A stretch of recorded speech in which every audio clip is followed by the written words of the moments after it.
வணக்கம் உறவுகளே, நான் உங்கள் மதுசூதன். இந்த பதிவு என்னென்றா குமரன் வாத்தியும் தற்குறித்தனமும் என்ற தலைப்புக்குள்ளால ஒரு விஷயத்தை நாங்கள் ஆழமாகவும் விரிவாகவும் ஆராய போகிறோம்.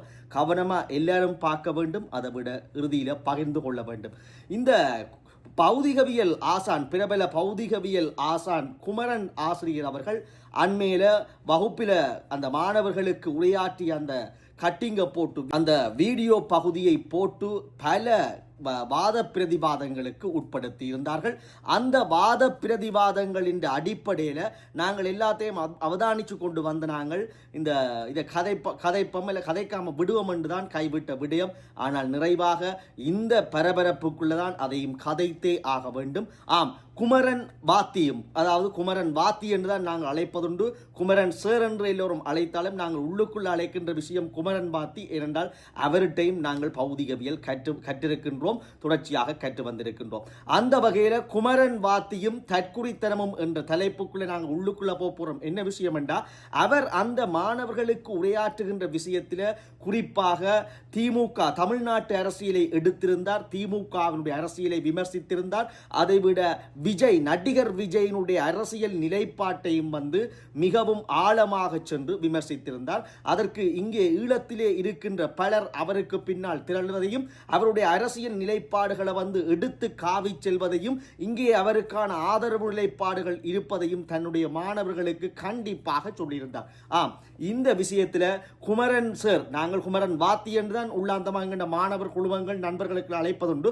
அந்த வகையில் அவரும் குறைக்க மாட்டார் நினைக்கிறேன். கட்டாயமாக இதை அவர் பார்ப்பார். அப்படி குமரன் வாத்தி கூறிய கருத்துக்குள்ள பலர் எடுத்து காவினார்கள். இவர் வாத்திக்குரிய வேலையை பார்க்க வேண்டும், படிப்பித்தலுக்குரிய வேலையை பார்க்க வேண்டும், உலக அரசியலை பற்றி தெரியாமல் சொல்லியிருக்கிறார் என்று பலர், அதைவிட விஜய் ரசிகர்களும் கம்பி எழுந்தார்கள். அங்கால அவர் என்னதான் பிரபல வாத்தியாக இருந்தாலும் ஆசிரியராக இருந்தாலும் தனக்குரிய அரசியல் அறிவிலே பூச்சியமாக இருக்கின்றார் என்று கூட அங்கே அவர்கள் எழுதி கொண்டிருந்தார்கள்.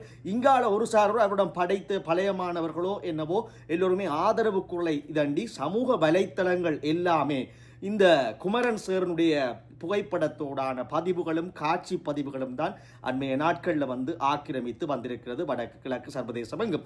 அந்த வகையில் அவருடைய மாணவனாக நான் அவருடைய அரசியல் நிலைப்பாட்டு அந்த பேச்சை பற்றி ஒரு சிறிய குறிப்பை நான் பதிவேற்றுவதற்கு விரும்பி இருக்கின்றேன். கருத்தை பார்க்க போகின்றோம். அந்த வீடியோ காட்சியில படிப்பீக்க சொல்லியிருப்பார். பல விடயங்கள், ஈழ போராட்ட விஷயத்தை பற்றி கதைச்சிருப்பார். அதைவிட குறிப்பாக டிவிகே, அதாவது விஜயினுடைய அரசியல் பின்புலம் என்ன, உதவி செய்யாமல் வந்தவர், ஒரு பெரிய நடிகனாக இருக்கலாம், ஆனால் அதுக்கப்புறம் எல்லாம் எடுபட்டு போகக்கூடாடாப்பா என்று அவருடைய பாணியில தான் அதை கதைத்திருப்பார். நானும் இப்பொழுது அவர்களால் ஈர்க்கப்பட்டவர்கள். அவருடைய பாணியிலேயே இந்த பதிவு செய்த மாற்று பதிவு செய்தவர், அவர் சொன்னது சரியா பிழையாண்டு ஆராய போகின்றோம். இந்த விடயத்தில் குமரன் சார் சொன்ன விடயத்தில் நாங்கள் உடன்பட்டு போக வேண்டி இருக்கின்றது. ஏனென்றால் ஒரு நடிகனை திரையிலே பார்த்து மகிழுங்கள், அதுவும் உங்களினுடைய அரசியலுக்கு சம்பந்தம் இல்லாத ஒரு நிலத்திலே ஒரு பெரிய யுத்த வடுக்களையும் இனப்படுகொலையும் சந்தித்த இனத்தினுடைய தீர்வு என்ன வெட்டப்படாத நிலத்திலே ஒரு நடிகனுக்காக இங்கே பிம்பம் எழுப்புவதும், அதுவும் அரசியல் அறிவற்ற நடிகனுக்கு நீங்கள் தூக்கி பிடிப்பதும் கொடி பிடிப்பதும் கொண்டாடுவதும் எதுக்கடாப்பா என்று அவர் தன்னுடைய பாணியிலே விளக்கம் எடுத்திருக்கிறார், படிப்பு எடுத்திருக்கிறார், பாடம் நடத்தி இருக்கின்றார். விஜய் ரசிகராக இருக்கலாம், அது இருந்துவிட்டு பார், படத்தை பார், அவருடைய நிலைப்பாடுகள் எல்லாம் எங்களுக்கு தேவையில்லை என்று சொல்லியிருக்கின்றார். இது எப்படியான மண், எப்படி போராட்டங்களை சந்தித்த மண் என்றெல்லாம் சொல்லியிருக்கார். உண்மையை அவற்ற பாணியை சொல்ல வழிகிட்டமெண்டா அடே எல்லாருமே பார்த்து கொண்டிருக்கிறார்கள். எதிர்ப்பு கருத்தை சொன்ன ஆட்கள் எல்லாருமே, அதுவும் உச்சமாக அவர்கிட்ட படித்த விஜய் ரசிகர்கள் கூட அவருடைய நிலைப்பாட்டுக்கு எதிர்கருத்துக்கள் எழுதியிருக்கிறீர்கள். அதை விட வெளியில இருந்து எதுவுமே படிக்காத விஜய் ரசிகர்கள் எழுதியிருக்கிறீர்கள். அல்லது படித்து கேம்பஸுக்கு போன ஆட்களும் இப்போ கொஞ்ச நாளாக கூத்துகள் பார்த்து கொண்டு வர்றோம். கேம்பஸுக்கு போன கூழ்முட்டைகள் கூட தற்குறி விஜயை ஒரு அரசியல் பெரிய ஆளுமையாக பார்த்து கொண்டு வந்தார்கள். அவர் விஜய் அரசியலிலே தற்குறி என்றும் விமர்சித்திருந்தார் குமரன் வாத்தி அவர்கள். நாங்கள் ஒன்றை பார்க்க வேண்டும். இதே குமரன் வாத்தி கூட விஜயனுடைய படங்களை அதிகமாக பார்ப்பவர் தான். நான் வாத்தி என்றேன் சொல்கிறேன் என்றால், வாத்தி என்றதும் ஆசிரியர், அவர் அது தவறான வார்த்தையிலே எங்களுடைய நண்பர்கள் வட்டத்திலே குமரன் வாத்தி என்றுதான் நாங்கள் கூப்பிடுவோம். இப்போ குமரன் சார் என்று வைப்போம். இந்த குமரன் சார் வளமையா தன்னுடைய பாணியில ஒரு யாழ்ப்பாணத்து மொழி நடையில தான் படிப்பிக்கிறவர். அதுதான் பலமை பெற்ற. டே இறாப்பா புடுங்கடாப்பா எர்றா அப்படி வெளிக்கிட்டு போ அடிச்சு போடுவேன் என்று தன் யாழ்ப்பாண பாணியில் உண்மையாக யாழ்ப்பாண மண்ணினுடைய அந்த பாணியில் படிப்பிக்கிறதுல அவர் ஒரு கட்டிக்காரரானது. அவர்கிட்ட படித்த அப்புறம் அந்த ஈர்ப்பில் நாங்களும் பிறகு ஆசிரியர்களாக கடமை அந்த கற்பித்து திரியேக்கில் அந்த பாணியில் நாங்களும் படிப்பிச்ச அனுபவம் இருக்கிறது. உண்மையை சொல்ல போனால் அவர் அரசியல் தெளிவூட்டல்களை தண்ட பாட அந்த வேலைகளில் வந்து அதிகமாக செய்கிறவர். ஒரு மணித்தியால பாடம் என்றால் அவற்றை உண்மையாகவே ஒரு மணித்தியால் நடக்காது. கூடுதலாக அரசியல் சார்ந்த விடயங்களையும் அதுவும் இந்த ஒவ்வொரு பௌதிகவியல் விஷயங்கள் வெறியக்குள்ள ஒவ்வொன்றை நுணுக்கமாக எங்களுடைய ஈழப் போராட்டத்தோடு சேர்ந்து விளங்கப்படுத்தி எங்களுக்கு ஒரு அதை அறிந்து கொள்வதற்கும் ஒரு எங்களை வந்து அரசியல் மயப்படுத்துவதற்கும் ஒரு ஒரு ஒரு ஒரு நெறிமுறையை செய்கிறத வந்து அந்த வகுப்பில் ஒரு ஆசிரியர் ஈழத்து ஆசிரியர் எப்படி இருக்க வேண்டுமோ அந்த நெறிப்படுத்தல செய்கிறதுல அவரை விட அடிக்க ஒரு திறமை இல்லையாடாப்பா. சரிதானே? அவரும் விஜயை நல்லா ரசித்து பார்க்கக்கூடியவர் தான். அப்போ அவர் வந்து நடிகனுக்கு பின்னால் ஈடுபடக்கூடாதுன்னு சொல்கிறாருன்ற அதுக்குள்ள ஆழ்ந்த கருத்து இருக்கிறது. விஜயனுடைய அரசியல் நிலைப்பாடு, அவர் அரசியல் தெளிவே அற்ற ஒரு தலைவர் விஜய். அதை விட அவர் நடிக்கிறதுலேயும் வந்து பெரிய ஆளுமையானது தேசிய விருதை பெற்றதுன்றதும் இல்லை, பெரிய நடிகன் என்று அவர் சொல்லியிருக்கிறார். அதை விட இன்னும் ஒரு விஷயம் என்னென்று பார்த்தோம் என்றால் அந்த கூட குமரன் பாத்திட்ட படிக்கைகளை கூட எத்தனை அவற்றை பிசிக்ஸ் வகுப்போல கட் பண்ணி போட்டு விஜயன் எத்தனையோ பட ஷோக்களை வந்து முண்டி அடித்து போய் முதலாவது ஷோவில் பார்த்தாக்கெல்லாம் நாங்கள் அதுக்காக எங்கண்ட ஒரு பெரிய பிடிச்ச நடிகரோ அல்லது அரசியல் தலைமையாகவோ அவரை வரிந்து கட்டே இல்லை. இப்போ உண்டை மட்டும் நீங்கள் விளங்கி கொள்ள வேணும். அவற்றை கருத்தோட நீங்கள் ஈழதேசம் இன்றைக்கு முழுமையாக அதாவது முழு பெரும்பான்மையாக ஒத்து போயிருக்கிறது. அவர் உண்மையாகவே இந்த தேர்தல் காலத்தில் வடிவா தமிழ்நாட்டு அரசியல் நிலைப்பாடில் அது டிவிக்கு வெல்லலாம், விஜய் ஆட்சி அமைக்கலாம், அது அவர்களுடைய விஷயம், எங்களுக்கு அதுக்கும் சம்பந்தம் இல்லை. விஜயை வந்து படத்தில் பார்த்து ரசித்து போட்டு டிவியில் போட்டால் அதையும் பார்த்து ரசித்து போட்டு நீ உண்ட குடும்ப விஷயத்தை போய் பார்த்தவன் தான் இந்த ஈழத்து ரசிகர்கள் விளங்குதானே. அவைக்கு இப்போ வந்து விஜய் ஒரு பெரிய தலைவராகவும் தாங்கள் அரசியலையும் ஜெயிக்க வைக்க வேணும், அரசியல் நிலைப்பாட்டையும் கொண்டு வரணும் என்று ஒரு பெரிய ஒரு புதிய தலைமுறை ரத்தம் வந்திருக்கிறது. இந்த ஈழ போராட்டங்களுடைய அந்த வாசங்களை அறியாத தனியே திரை கவர்ச்சியை கொண்ட ஒரு தலைமுறை மேலிருந்து வந்திருக்கிறது. அதை உன்னிப்பாக அவதானித்திருக்கிறார் இந்த குமரன் சார் அவர்கள். அப்ப இந்த தங்களுடைய மாணவர்களுக்காவது எவ்வாறாவது கடத்தி எங்களுடைய இன உணர்வுகளை வளர்க்க வேண்டும் என்றதில் அவர் வந்து ஒரு நல்ல ஒரு முயற்சி எடுத்திருக்கிறார். இந்த நேரத்தில் அதாவது இந்த நடிகர்களினுடைய மோகமும் தமிழ்நாட்டு அரசியல் வந்து பொங்கி பிரபாகம் எடுத்து கொண்டிருக்கிற நேரத்திலையும் மாணவர்களை விழிப்புணர்வு ஊட்டுறது அதுவும் வைரலாகி போயிருக்கிறத நாங்கள் வரவேற்கிறோம். உண்மையை சொல்ல வேண்டாம், இந்த விஜயினுடைய அரசியல் நிலைப்பாட்டை வந்து எதிர்த்ததில் அதில் நாங்கள் 100% குமரன் வாத்தியுடன் நாங்கள் நிற்கிறோம். அவற்றை கருத்தை நாங்கள் ஆமோதிக்கிறோம். இப்படி எல்லா வாத்தியும் சொல்லிக் கொடுக்க வேணும். தன்னுடைய மாணவன் விஜய் ரசிகராக இருந்தாலும் அவனை வந்து தமிழ்நாட்டு ரசிகன் போல ஒரு கொலைவரி ரசிகனாக இல்லாமல் போய் 41 பேர் இடிபட்டு சாகிற அளவுக்கு வெறித்தனமாக இல்லாமல் அங்கே அரசியல் அறிவில்லாமல் மக்களுக்கு முன்னால் கதைக்கவே வக்கற்ற ஒரு சமுதாயமாக இல்லாமல் படித்த ஒரு யாழ்ப்பாண தினமடா வடக்கினமடா ஈழத்து தமிழ் இனமடா அரசியல் அறிவுகளையும் இந்த உலகத்துக்கு அரசியல் சித்தாந்தங்களை காட்டிய இனமடா பெரிய போரியல் வரலாறுகளை எழுதி போட்டு போன இனமடா நீ படித்து போட்டும் இப்போ தற்குறித்தனமா திரிகிற கம்பி எழுந்து கொண்டதுதான் அவருடைய வேதனையின் வெளிப்பாடு. அதை நாங்கள் ஆமோதிக்கிறோம். அந்த வகையில் இன்னும் ஒரு விஷயத்தை சொல்ல வேணும். குமரன் வாத்தி சொன்ன கருத்தில் பல பேர் பிசிக்ஸ் என்றாலே என்ன வாசம் என்று தெரியாதுகள், அதை விட படிப்பறிவு இல்லாதுகள், பள்ளிக்கூட பக்கம் ஒதுங்காதுகள், எதுவுமே தெரியாதவர்கள் கூட அதில் நொட்டை பிடிச்சு நீ படிப்பிக்கிறதோடு நீ பாட்டு எல்லாம் பிரபல வாத்தியராக இருந்த அரசியல் ஞானத்திலையும் தெளிவு வேணும். அந்தால் படிப்பிக்கலான்டா எங்களுக்கு பசீலன் குண்டண்டால் என்னன்னு தெரியும் பாடவேளையில். அந்தால் எரியம் படிப்பிக்கடா எப்படி ரேஞ்சில் வந்து இவங்களெல்லாம் செல் அடிக்கிறவங்க எங்கண்டையாக்கள் அடித்து போட்டு அந்த ரேஞ்சில் இருந்து மோப்பம் பிடிச்சி அந்த ரேஞ்சுக்கு அடிப்பாங்கன்ட்டு பீரங்கியை கொண்டு அடித்து போட்டு திருப்பி இழுத்து கொண்டு ஓடுவாங்க. அந்த நேரங்களில் தாங்கள் இருக்கிற காலங்களில் அவரும் இருந்து வெளியேறினால்ன்றா எங்களுக்கு எல்லாம் சொன்னவர். அப்போ பசீலன் குண்டண்டா என்ன, எங்களுக்கு இந்திய இராணுவங்கள் என்ன செய்தது, என்ன கொடுமைகள், இந்த எப்படி போரியல் உத்திகளில் வந்து மரபு வழி குடிலா தாக்குதலில் இயக்கம் எல்லாம் செய்தது, எப்படி போக்கி டோக்கியில் ஒட்டு கேட்கிறது, எப்படி அலைவரிசைகளை வந்து அனுமானிக்கிறது, போர் நடந்து கொண்டிருந்த அதுக்கு சமாந்திரமாக ஒட்டு கேட்கிற குழுவும் இருக்கும். இப்போ ஃப்ரீக்வன்சியை பற்றி படிப்பிக்க அவர் சொல்லுவார். என்னண்டு எங்களுக்கு படிப்பிக்கலாம் என்ன சொன்னவர், போர் நடக்குமடா ஆயுதப்பட போகும் மருத்துவப்பட போகும் ஆனால் அதை ஒட்டு கேட்கறதுக்கு ரெண்டு சைட்டும் அவங்களும் நிகராக அந்த போர்க்களத்துக்கு நிற்பாங்க. போக்கி டோக்கியில் போராட்டம் போகிறதுக்கு முன்னம்தான். உதாரணமாக ஆண்ட்ராவரம் அடிக்க போகிறான்டா முதல் தான் அடிக்கிற டைமுக்கு முதல் தான் ஃப்ரீக்வன்சியை செட் பண்ணி கொடுப்பான் போக்கி டோக்கியில். இந்த ஃப்ரீக்வன்சி தான் தொடர்பு கொள்ளணும் என்று அதுக்கு முதல் லீக் ஆகிடும், எதிரிக்கு போகக்கூடாது. அப்போ அதையும் ஒட்டு கேட்கறதுக்கு அங்கே எல்லாம் டியூன் பண்ணி எல்லாம் ஃப்ரீக்வன்சியை ரேஸ் பண்ணி கொண்டு இருப்பாங்க. அதுதான் முந்தி செய்திகளில் வாடுறது. இராணுவத்தினர் அங்கே ரூவானியில் போடிவினம், செய்தி சேவையில் போடிவினம், இராணுவத்தினர் ஒட்டு கேட்டதில் வந்து 200 விடுதலை புலிகள் சுட்டுக் கொல்லப்பட்டார்கள். அங்கே எல்லாம் இல்லை, ஒட்டு கேட்கறது மிக முக்கியமான விஷயம். அந்த வகையில் அவங்களும் ஃப்ரீக்வன்சியை ஒட்டு கொண்டு இருப்பாங்க.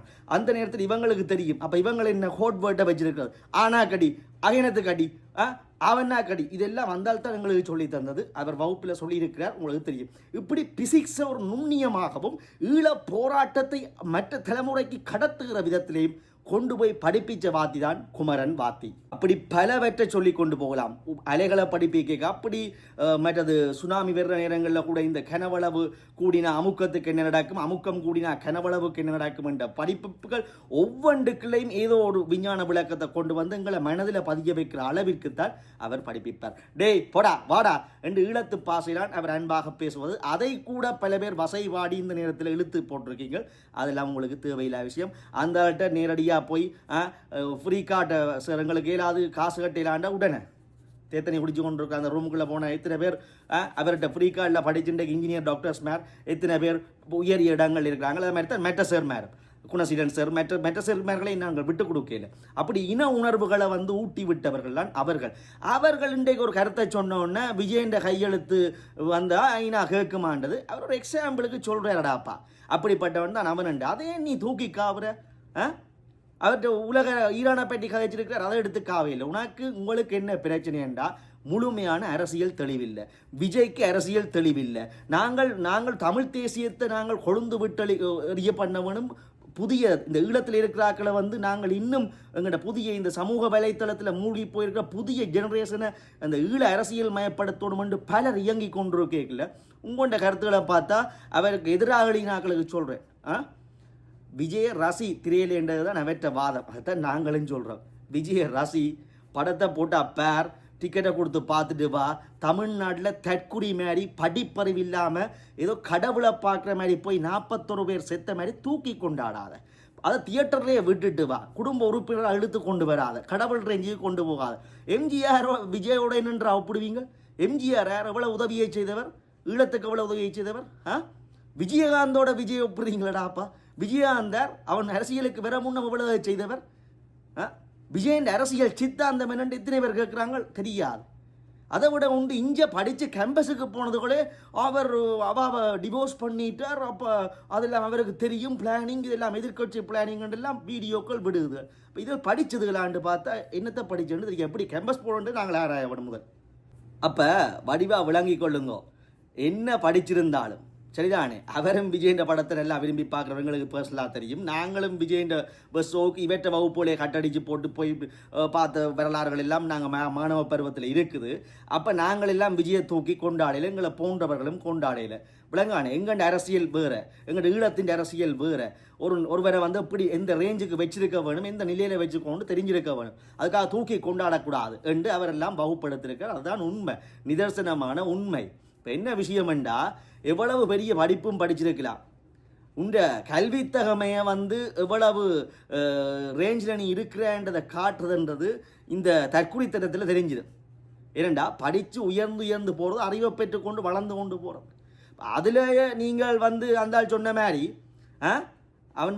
அவர் சொன்ன மாதிரி இந்த தற்குறித்தனமாக செயற்பட்டு ஏதாவது ஒரு பெரிய ஒரு உள்ளுக்கு இறங்கி அடிக்கிற மாதிரி பதிவுகளை அவருக்கு சார்பாக போட்டால் அதுலேயே உங்களோட தகுதி தராதரம் எல்லாம் தெரிஞ்சிடும். எப்படி அரசியல் நிலப்பாடு, எப்படியான ஆளுன்றதை உங்களோட தகுதிகள் கல்வித்தகமைகள் தெரிந்துவிடும். அந்த வகையில் தான் நான் உண்மையாகவே அந்த ஆள் இப்படி எடுத்திருந்தால் நானே திகழ்ச்சி போயிருப்பேன். ஓமுடாப்பா அவன் ஒரு நல்ல நடிகன் தான், அவனுக்கும் ஒரு வாய்ப்பை கொடுத்து பார்க்கலாம் தான் என்று இப்படி அவற்ற பாணியில் சொல்லியிருந்தா நானே ஃபோன் பண்ணி இல்லை நானே அவருக்கு எதிராக போராட்டம் செய்யிருப்பேன், எதிர்கருத்து சொல்லியிருப்பேன். அப்போ அவர் தன் தகமையை நிரூபிச்சிருக்கிறார். இதுதான் எங்கள்ட ரேஞ்ச். நாங்கள் படத்தை பார்த்து ரசிப்போம், ஒரு நடிகனாக வச்சிருப்போம். ஆனால் அவனுக்கு ஒரு அரசியலும் தெரியாது, ஒரு அடிப்படை பகுத்தறிவும் தெரியாது, அவனுக்கு அரசியல் நிலப்பாடே இல்லை. அப்போ தற்குறித்தனமாக தெரியாதையும் கொண்டு ஈழத்தில் இருக்கிற தண்ட மாணவர்களுக்கும் புற ஆக்களுக்கும் சென்றடைகிற முகமாக நீங்கள் ரசிகனாக இருங்கோப்பன் தற்குறித்தனமாக போயிடாதீங்கோ என்று விளக்கம் எடுத்திருக்குது. சரிதானே? இதுதான் யதார்த்தம். நீங்கள் எவ்வளோ பெரிய படிப்பு படிச்சிருந்தாலும் நீங்கள் ஆகலும் தமிழ்நாட்டு தற்குறிகள் மாதிரி உங்களை பதிவுகளை பார்த்தாங்கண்டா ஓகே, ஒரு கணக்கு வச்சுருவாங்க, இது இந்த அளவு தான். இப்போ அந்த அளவில் இருங்கோ, ரசியுங்கோ, பாருங்கோ, இதண்டுங்கோ. இப்போ இந்த வகையில் குமரன் சேர்ந்த கருத்து மிக முக்கியமானது. இதுபோல் மற்ற வாத்திகளும் தங்களுடைய பாட வேளைகளில் ஈழ போராட்ட உணர்வுகளை பூத்த வேணும். ஒரு குறிப்பிட்ட நேரம் எடுக்கணும், 10 நிமிஷம், அதை இடையில ஏதாவது ஒரு சந்தர்ப்பம் பிறக்க பூத்தி விட வேணும். எங்களோட வரலாறுகளை புகுத்தி விடணும். அடுத்த தலைமுறைக்கு எங்களோட இனத்தினுடைய உரிமை சார் விஷயங்களை ஊடுகடத்தோடும். ஏன்னா சமூக ஊடகங்களில் மூழ்கி கிடக்கிறான், பிழையான பாதைக்கு போகிறான், அதை விட எந்த அரசியல் அறிவுமற்றவனாக எடுபட்டு போகின்றான். இவ்வளவு பெரிய நீண்ட வரலாற்றை கொண்ட ஈழத்தமிழ் தேசிய அரசியலை இன்றைக்கு வெவ்வேறு அரசியல்களும் வெவ்வேறு சித்தாந்தங்களும் சிதைத்து கொண்டு வருது. அந்த நேரத்தில் இப்படியான வாத்திகள் இன்னும் இவர் எப்போலேருந்து செய்து கொண்டு வர்றார். அதை மாதிரி வெவ்வேறு வாத்திகளும் செய்து கொண்டு வருகிறோம். அதை மாதிரி எல்லாருமே நீங்கள் செய்ய தொடங்க வேண்டும். இவற்றை இந்த வீடியோ வைரலாகினது, பேச்சு வைரலாகினது, தற்குறியை பற்றி கலைச்ச விஷயங்கள் எல்லாத்தையும் இந்த நேரம் வைரலாகிருப்பது மிகச்சிறந்த விஷயம். ஏனெண்டா எங்கன தமிழ் தேசிய அரசியல் கொஞ்சம் கொஞ்சமாக அணைந்து கொண்டு போயேக்க இந்த தலைமுறைக்குள்ள இப்படியானது ஸ்பார்க் பண்ணி போயேக்கில் தான் ஒரு விழிப்புணர்வு நிலையை அடையும். தமிழ் தேசிய அரசியல் என்றா என்னென்று பேச துவங்குவாங்க. அடே, தமிழ்நாட்டில் அடிமைத்தனமாக இருந்தவங்க இன்றைக்கு தமிழ் தேசியத்தை பேசிக்கொண்டு இருக்கிறாங்கடாப்பா. சினிமா மோகத்துக்குள்ள இருந்தவங்க இன்றைக்கு அரவாசிப்ப தமிழ் தேசியத்தை என்னென்று பார்க்குறாங்க.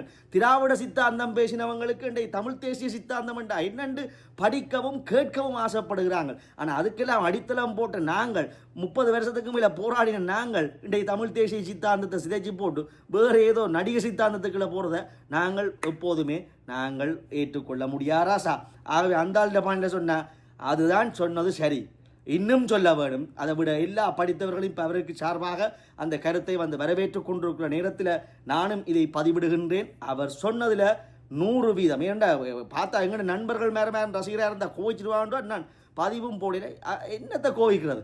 உண்மையை கதைக்க வேண்டும், உண்மையை தெளிவாக கதைக்க வேண்டும். படத்தப்ப ரசி அரசியல் சித்தாந்தம் வேறு, எங்கண்ட அரசியல் சித்தாந்தம் இன்னும் வேறு. அது வெளிப்படையாக அவர் சொல்லியிருக்கிறார். இன்னும் பல பேர் பேச வேண்டும், பற்றி எறிய வேண்டும். தமிழ் தேசிய நெருப்பு அணைய விடாமல் இன்னும் வீறு கொண்டு பற்றி எறிந்து அடுத்த தலைமுறையிட்ட கையளிக்கப்பட வேண்டும். இந்த வேலைகளை எல்லோரும் செய்ய வேண்டும், எல்லா புத்திஜீவிகளும் செய்ய வேண்டும். குமரன் வாத்திக்கு ஒரு மாணவனாக மனப்பூர்வமான வாழ்த்துக்கள். மேலும் உங்கள் படிகள், உங்கள் படிப்பித்தல் கடமைகள், ஈழப் போராட்டத்தை அடுத்த தலைமுறையை கடத்துகிற விஷயங்கள், என்ன நடந்தது என்பதை சொல்கிற விடயங்களை நீங்கள் நின்று விடாமல் மேலும் மேலும் கொண்டு போய் சேருங்கள். வாழ்த்துக்கள். அன்புடன் மதுசூதன், உங்கள் மாணவன். மீண்டும் சந்திப்போம். நன்றி, வணக்கம்.